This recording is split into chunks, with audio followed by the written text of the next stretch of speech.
Sedangkan mediumisasi dasar ilmunya dari mana? Assalamualaikum warahmatullahi wabarakatuh. Perkenalkan, di sini nama Ane Fatah. Di sini Ane mau memberikan reaksi yang menurut Ane wajar aja reaksi. Kenapa? Karena ini ditampilkan di publik. Jadi siapapun bisa mengakses dan siapapun bisa menanggapi. Apalagi di Indonesia ini bebas berpendapat dalam konteks memiliki asas kesopanan yang baik ya. Dan perlu diketahui bahwa saya sendiri tidak mewakili SDG dalam konteks ini. Artinya saya bukan utusan SDG, bukan orang yang ditunjuk untuk memberikan penjelasan, bukan orang yang ditunjuk untuk menjawab, bukan. Tapi saya, anggap aja saya sebagai netizen yang akhirnya melihat fenomena ini dan mencoba untuk melakukan reaksi daripada video dari Mas Haris ya, atau Mas Marcel ini, atau pesulap merah. Oke, yang kedua, yang selanjutnya saya tidak akan mengomentari hal-hal yang sifatnya itu teknis terikat. Artinya begini, sesuatu yang bersifat komunikatif antara pihak daripada Mas Haris atau Mas Marcel ini dengan pihak SDG yang bersifat komunikatif, ini nggak akan saya komentari. Kenapa? Karena itu biar menjadi ranah mereka, biar mereka menyelesaikan urusan mereka dengan cara berkomunikasi yang baik atau apa segala macam. Kedua belah pihak aja yang menyelesaikan. Dan yang selanjutnya saya tidak akan mengomentari bagaimana pertanyaan dari Mas Marcel ini tentang dasar ilmu atau literasi untuk membuktikan keberadaan dan atau konsistensi terkait mediumisasi. Jadi ingat ya, pembahasan kali ini yang saya kritisi dari Pak Hakim Bawazir adalah praktek mediumisasinya. Oke, di sini saya potong dulu. Ini seperti disclaimer ya, bahwa pembahasan kali ini ya teruntuk atau konteksnya atau dipersempit di ruangannya, yaitu membahas tentang praktek mediumisasi yang dilakukan oleh siar dalam gelap, di mana di sini ditujukan untuk Pak Hakim Bawazir atau Ustadz Hakim Bawazir. Jadi kita ingat nih, disclaimernya seperti itu tuh. Karena sejujurnya sampai saat ini saya belum dapat laporan dari penonton saya atau dari orang-orang terkait penyimpangan dari dakwah-dakwahnya, belum ada. Oke, di sini saya menyayangkan cara Mas Marcel untuk menempatkan kata-kata atau menggunakan kata-kata. Jadi saya pikir Mas Marcel ini salah satu orang yang memiliki kecerdasan yang cukup baik. Kenapa? Karena ya udah terbukti dia mampu berhadapan dengan banyak sekali masalah, sering berbicara di depan banyak orang. Artinya public speakingnya tuh bukan kaleng-kaleng lah. Artinya cara menempatkan kata-kata, merangkai kata itu harusnya bukan menjadi hal yang sulit gitu. Di sini saya menyayangkan Mas Marcel ini menempatkan kata belum. Jadi dia mengatakan bahwa belum menemukan. Menurut saya pribadi ya, berarti saya menduga Mas Marcel ini mencurigai ada potensi Ustadz Hakim Bawazir ini melakukan penyimpangan dalam dakwah karena dia menggunakan kata belum, bukan kata tidak gitu. Ya oke, kita hargai pendapat Mas Marcel kalau memang itu yang ada dalam konstruksi berpikirnya dia. Kita lanjut lagi. Dan satu lagi, saya tidak membahas tentang halal haramnya mediumisasi. Kalau halal haram itu urusan ustadz-ustadz ataupun urusan ulama-ulama yang membahas hal tersebut. Saya bukan ustadz, saya bukan ulama. Sekarang begini, ini logika sederhananya aja ya. Ketika kita membahas tentang halal dan haram, menurut saya halal dan haram ini adalah konteks yang sifatnya tuh berkelanjutan. Artinya sebelum itu tuh harus ada sesuatu yang sudah disepakati atau sesuatu yang sudah dibahas gitu. Kalau kita bicara tentang sesuatu itu halal atau haram, maka barang yang dibicarakan tuh harus ada. Cara berpikir sederhananya kan seperti itu. Bagaimana kita mau membahas sesuatu itu halal atau haram kalau barangnya nggak ada? Kalau semua ulama ini bersepakat bahwa mediumisasi itu adalah tidak ada, semua ulama ini bersepakat bahwa mediumisasi adalah pendustaan dan pembodohan, maka menurut saya tidak akan pernah ada pembahasan hukum mediumisasi itu halal atau haram. Makanya saya menyebut mediumisasi itu adalah pembodohan. Salah satu sumber literasinya dia yang dianggap memiliki kemampuan untuk menjelaskan karena ya memang memiliki pengetahuan agama yang cukup baik. Ya, ini Ustadz Faizar. Nah, di video yang saya tampilkan di sini nanti teman-teman bisa nonton aja secara fullnya biar tidak ada permasalahan dalam penyampaian informasi ya. Karena bisa jadi kan saya nih yang salah dalam melakukan pemahaman. Tapi sejauh ini yang saya pahami, terutama di menit ke-6 sampai dengan menit ke-7, di mana di sana tuh Ustadz Faizar itu menyampaikan perspektif beliau tentang mediumisasi gitu. Karena banyak yang bertanya, di mana Ustadz Faizar ini menyampaikan bahwa ya, mediumisasi itu tidak boleh dilakukan dengan alasan bla bla bla bla bla. Itu teman-teman bisa nonton aja karena khawatir ini, harusnya begini, harusnya begitu. Itu dijelaskan oleh Ustadz Faizar di sana. Kira-kira seperti itu. Jadi pandangan atau perspektif daripada Ustadz Faizar itu sendiri, beliau berada di tempat bahwa mediumisasi itu tidak boleh dilakukan. Ini pendapat saya ya. Tidak boleh bukan berarti tidak ada. Ya karena kalau emang nggak ada, ya pasti Ustadz Faizar udah bilang, buat apa kita ngomongin mediumisasi? Mediumisasi itu pembodohan, nggak ada. Ingat, segala hal duniawi itu berarti bisa dirasakan oleh 5 panca indera kita. Penciuman, penglihatan, pengecap, pendengaran, atau dirasakan melalui kulit. Oke, saya potong dulu di sini. Jadi gini teman-teman. Sebelum kita melihat lebih lanjut, oke, saya coba mengikuti pola berpikirnya Mas Marcel ini ya. Saya coba mengikuti cara berpikirnya dia bahwa sesuatu yang bersifat duniawi itu harusnya dapat dirasakan oleh panca indera ya, pendengaran, penciuman dan sebagainya sampai dengan habis. Yang perlu Mas Marcel ketahui, setiap manusia memiliki kualitas dan batasan dalam mengakses dan menggunakan panca inderanya itu sendiri ya Mas.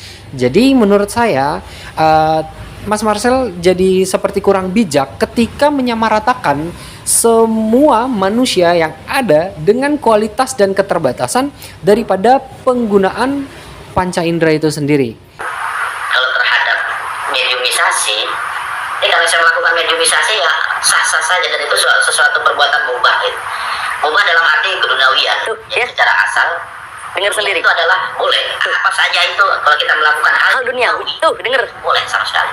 Nggak ada larangan. Oke, jadi dia sendiri yang menyatakan bahwa mediumisasi adalah hal duniawi. Oke, Mas Marcel ini sangat mudah banget dijawab. Kenapa sangat mudah dijawab? Karena Mas Marcel melakukan tafsir daripada perkataan Ustadz Hakim Bawazir ini kembali lagi secara serampangan ya. Ini seperti gimana cara Mas Marcel melakukan tafsir kepada ayat Al-Quran ya, yang kemarin Mas Marcel sebut.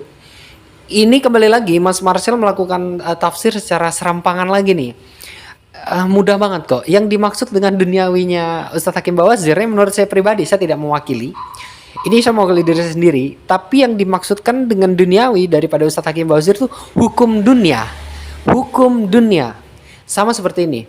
Gimana hukumnya menggunakan handphone? Bagaimana hukumnya menggunakan mobil? Bagaimana hukumnya naik pesawat untuk pergi naik haji atau umroh? Karena di zaman Rasul semua itu nggak dilakukan. Hukum dunia. Itu semua hukum dunia. Tapi Pak Hakim Bawazir sendiri menyatakan bahwa mediumisasi yang dilakukan, ilmu-ilmu yang dilakukan hanya sekedar hiasan. Ya kalau sekedar hiasan berarti kan cover doang. Ya mungkin. Oke, di sini saya potong dulu. Jadi barusan itu mungkin nggak lengkap ya, tapi teman-teman bisa nonton sendiri videonya. Di mana ini Mas Marcel ini kembali lagi mentafsirkan secara serampangan kalimat-kalimat yang dikeluarkan oleh Ustadz Hakim Bawazir. Di mana di sini Ustadz Hakim Bawazir itu mengatakan bahwa mediumisasi dan semacamnya adalah hiasan. Nah, hiasan ini ada perbedaan pendapat nih. Oke, artinya ada perspektif yang berbeda. Saya nggak tahu, mungkin karena Mas Marcel ini terlalu lama di dunia persulapan, banyak trik di sana, akhirnya menganggap bahwa semua kata-kata yang dikeluarkan dari orang yang tidak sependapat dengan Mas Marcel adalah bagian dari trik. Untuk memiliki pengetahuan, ilmu, dan lain-lain tentang mediumisasi, nah itu bukan yang bersifat utama atau bukan bersifat primer, artinya sifatnya itu sekunder. Karena sifatnya itu bukan yang utama, itu dianalogikan atau diasumsikan sebagai hiasan. Ya, ini sangat mudah dipahami tapi ditafsirkan secara serampangan. Atau sebenarnya Mas Marcel mengetahui maksud dan tujuan kata-kata ini tapi sengaja untuk memberikan tafsiran lain agar terkesan benar-benar menjadi oposisi yang hebat. Oke. Nah, jadi penjelasan di video ini bertentangan di video yang tadi gue reaction. Pak Hakim Bawazir menyatakan bahwa mediumisasi adalah duniawi, sedangkan di sini menyatakan mediumisasi adalah pemasukan roh.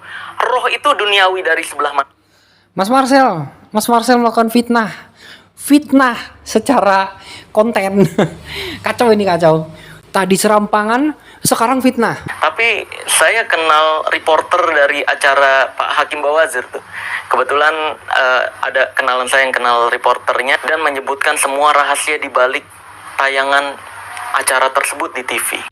Oke, sebelum dia menjelaskan bagaimana Mas Marcel ini sudah senior banget sepertinya berkecimpung di dunia pertelevisian. Di sini kan Mas Marcel ini menyampaikan bahwa dia kenalnya itu reporternya itu teman dari temannya, ya. Ya, anggap aja kenal. Oke, kenal. Oke, Mas Marcel, daripada menimbulkan fitnah, ya. Kalau memang menurut Mas Marcel ini adalah sebuah sumber informasi yang baik, apalagi sifatnya tuh untuk edukasi, maka datangkan saja Mas, buatlah podcast dan si reporter ini beri kesaksian. Lalu sebut saja namanya, yang melakukan settingan-settingan itu siapa. Jangan dilempar ke netizen hal-hal yang sifatnya tuh multitafsir seperti ini. Akhirnya orang-orang yang tidak memiliki karakter berpikir yang kritis menerima mentah-mentah omongan dari Mas Marcel, seolah-olah orang itu adalah Ustadz Hakim Bawazir. Sama seperti ketika Mas Marcel menyampaikan bahwa Mas Marcel berseberangan dengan Ustadz Hakim, setelah itu Mas Marcel mengupload konten di Instagram bahwa mediumisasi arwah itu adalah sebuah pembodohan. Padahal Mas Marcel tuh harusnya ngomong tujuan tuh ke siapa? Ke Ustadz Hakim atau ke Jurnal Risa? Kan dua channel ini kan yang Mas Marcel permasalahkan. Faktanya adalah SDG dalam perspektif bahwa arwah itu tidak bisa dimediumisasi, itu disampaikan mungkin ribuan kali dari zaman dulu sampai dengan detik ini. Iya Mas Marcel. Jadi yang saya sayangkan ketika Mas Marcel membuat konten itu, banyak followers Mas Marcel, subscriber Mas Marcel, hamba-hambanya Mas Marcel justru datang ke channelnya Ustadz Hakim Bawazir lalu menyampaikan hal yang tidak benar. Di sana mereka menyatakan bahwa Ustadz Hakim Bawazir itu memediumisasi arwah dan lain-lain. Wah, itu kan sesuatu apa ya? Hal yang apa? Mau kita kategorikan fitnah atau gimana? Jadi saya kenal orang yang pernah ketemu timnya Pak Hakim Bawazir ketika mencari informasi ketika ingin liputan mediumisasi tersebut. Oke, di sini kita stop dulu. Jadi menurut dia kenal dengan, ya pokoknya intinya dia bisa mendapatkan informasi dari salah satu tim atau salah satu korwil atau apa daripada SDG, di mana ketika SDG mau melakukan liputan maka ada orang-orang yang diutus untuk datang ke tempat liputan, ke tempat yang akan sekiranya menjadi tempat liputan itu sendiri. Oke, Mas Marcel, saya pernah menjadi orang itu, pernah menjadi tim itu, ya. Saya pernah menjadi tim survei lapangan waktu itu makam Mbah Teng Cinabui. Gini ya Mas Marcel, ketika tim survei itu datang, mereka itu bukan naruh barang benda pusaka, kubur barang-barang, bukan kubur barang-barang terus dianggap benda gaib, bukan Mas. Jadi datang ke sana itu yang pertama untuk minta izin. Minta izin ke siapa? Terutama ke pihak yang memiliki kewenangan di daerah tersebut. RT, RW, lurah, camat, semua izin itu harus lengkap. Ketika liputan-liputan ini dilakukan, jangan heran kalau Pak RT datang, Pak RW datang, ada lurah, ada camat, ya, bahkan ada babinsa, ada tentara dan lain-lain. Ya kenapa? Karena izin itu lengkap. Fungsi daripada tim survei ini datang tuh untuk minta izin ya Mas Marcel, dan untuk melihat lokasi, untuk dijelaskan oh lokasi seperti ini. Ternyata di lokasi itu ada tiket masuknya, misalnya seperti tiket masuknya sekian, harganya sekian. Ternyata setelah kita bilang yang datang akan sekian orang, kita dapat diskon, misalnya seperti itu. Ya, tujuannya itu agar tidak mengalami misinformasi yang justru merugikan SDG itu sendiri, ya. Bukan datang ke sana lalu kubur benda-benda gaib, bukan itu Mas Marcel, ya. Tolong jadi sama-sama ini, tolong banget. Hal darurat apa yang mengharuskan kita lebih percaya ke jin daripada ke manusia? Oke, di sini saya stop lagi. Tentunya sahabat syiar ini banyak banget yang pasti bilang, aduh Mas, mending nonton videonya deh dari zaman-zaman kapan biar paham. Ya sama, saya juga akan melakukan hal itu Mas Marcel. Jadi begini, coba ditonton lagi, ditelaah lagi, ya. Jadi Pak Hakim di hampir setiap kontennya, di hampir setiap liputannya selalu mengatakan bahwa informasi yang didapat dari bangsa jin itu tidak bisa dipegang sebagai sebuah kebenaran. Tidak bisa, sama sekali tidak bisa. Bahkan ketika informasi itu datang dari jin muslim. Nggak bisa. Itu udah jelas, udah bilang nggak bisa. Artinya gini, ketika jin itu memberikan informasi tentang cerita sejarah dan lain-lain apa segala macam, Ustadz Hakim Bawazir selalu mengatakan bahwa fakta sejarah itu yang bisa kita pegang berdasarkan penemuan-penemuan prasasti, kitab-kitab kuno dan lain-lain, relief candi. Jadi tolonglah ditonton dulu dari setiap video ke video, episode ke episode, baru Mas Marcel bisa melakukan penilaian. Kalau kayak gini kan Mas Marcel yang malu. Ini kan yang namanya tafsir serampangan ini. Oke, di sini saya mau menjelaskan ya. Dia lebih menyarankan syiar atau dakwah itu dengan kejujuran, bukan dengan hiasan. Aduh, ini kontradiktif ya. Yang pertama, Mas Marcel, seandainya ini kan sistem nih, mediumisasi adalah bagian dari sistem yang dibuat oleh SDG untuk memudahkan syiarnya. Oke, kalau mediumisasi ini dipermasalahkan ya sebagai bagian dari sistemnya, ya kenapa Mas Marcel tidak mempermasalahkan wayang sebagai bagian dari sistem untuk mempermudah Sunan Kalijaga melakukan syiar pada saat itu? Kenapa? Karena wayang nggak ada zaman Rasul, nggak diajarin itu. Wah, bukan ajaran Rasul itu. Yang pertama.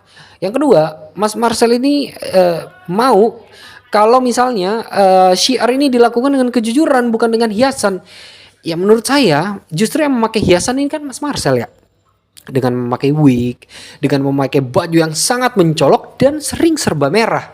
Coba Mas Marcel lihat dulu, kalau selama ini Mas Marcel bicara tentang bagaimana Nabi mencontohkan, bagaimana Allah suka atau tidak, bagaimana Islam mengajarkan ini baik atau buruk. Coba Mas Marcel lihat dulu ya, gimana sih hukumnya memakai wig, gimana sih hukumnya memakai baju yang sangat mencolok, gimana sih hukumnya memakai baju yang serba merah.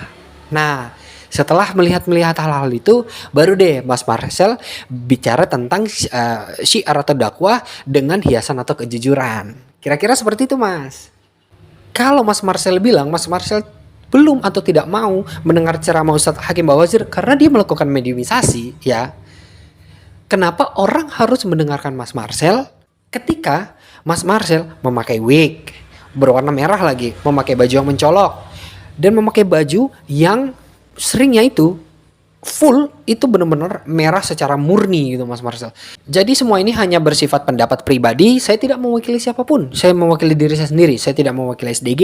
Saya tidak mewakili Ustadz Hakim Bawazir. Saya tidak mewakili guru-guru saya yang ada di SDG. Tidak.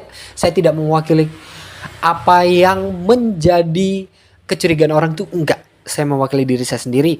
Kalau salah atau benar dengan apa yang saya sampaikan, semua itu tanggung jawab diri saya sendiri. Marcel ini kan mau mencerdaskan kehidupan bangsa dalam tanda kutip ya, dengan cara mau menyelamatkan orang-orang yang hidupnya tuh udah susah, datang ke yang katanya ustadz tapi ditipu misalnya kayak gitu ya, ustadz palsu, dukun berkedok ustadz misalnya kayak gitu.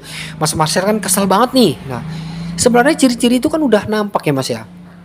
Oke, sekarang gini aja, saya disclaimer aja. Yang pertama, setelah tayangan atau liputan itu selesai, setelah konten di SDG itu ditayangkan, atau setelah tayangan tanya jawab, SDG itu tidak pernah naruh running text gitu terus tulisan informasi pengobatan, telepon 02, enggak pernah Mas Marcel. Yang pertama. Yang kedua, SDG tidak pernah mewajibkan orang-orang untuk menjadi anggota itu wajib membayar dengan alih-alih KTA, alih-alih ini, alih-alih itu enggak ada Mas Marcel. Itu free, gratis. Yang selanjutnya, SDG tidak pernah mewajibkan anggotanya untuk wajib memiliki baju syiar dalam gelap.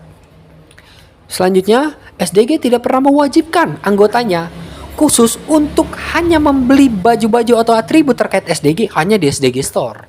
Itu nggak pernah. Semua itu bebas ya.